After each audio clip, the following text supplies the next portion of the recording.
We want to get rid of kilometers. So we're going to write 1 kilometer down here and 0.6 miles here. So there's 0.6 miles in every kilometer. Okay, so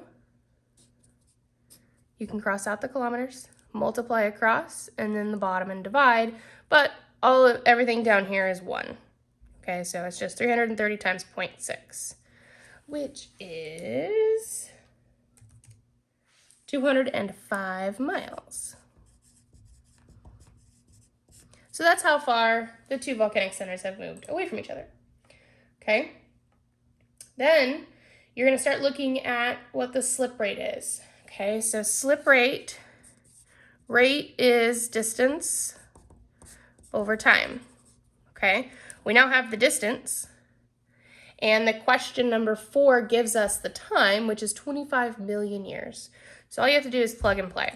So you just take 330 kilometers and you divide by the time, which is 25 million. Make sure you put the zeros in your calculator or you won't get the right answer, okay? Because it's 25 million, not just 25 years, right? If it was 25 years, it would not take very long for we would be holding on very, very fast moving fault if it was 25 years. So 330 divided by 25 million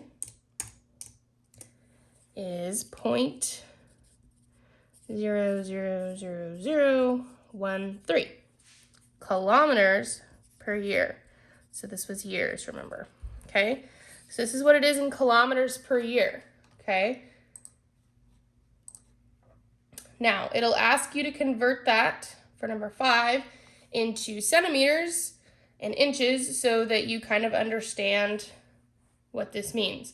So just to give you, I'll let you do that on your own, but to give you a reference, there's 100,000 centimeters in each kilometer, and there's 2.5 centimeters in an inch. So the same thing that we did here to convert from kilometers to miles, you're going to do the same thing to get your centimeters and to get your inches. Okay, but I'm going to move on because the next part is tricky. So question 6, trying to figure out how far away or how long it'll take for Los Angeles and San Francisco to be connected based on the slip rate that you calculated. Okay, so we have 600 kilometers that we're given, and we already know our slip rate here. So our slip rate is 0.00013 kilometers per year.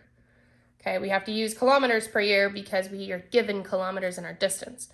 Okay, but we need to rearrange this rate equation. Okay, so I'm going to skip over to another page here. So if rate equals distance over time, you need to rearrange this, right? We want time by itself, so we need to get it off the bottom. So we multiply by t on both sides, crosses out over here. So this becomes t times r equals d, and we still need t by itself, so we divide by r on both sides. It crosses off on this side, so time equals distance over rate. Okay, so now we can plug everything in. So our distance is 600 kilometers that they gave us. And our slip rate was 0.12314 kilometers per year. Okay, cross out our kilometers, and we're going to be left with years. So 600 divided by 0.1231413 is 46,153,846 years approximately. It's a long time. So the answer to that question should be a very big number. Okay, you shouldn't get small numbers. If you get 46 or a really small number, that means that something went wrong in your calculations. Okay, so hopefully that helps you a little bit with part 1. And yeah, I'll catch you guys next time.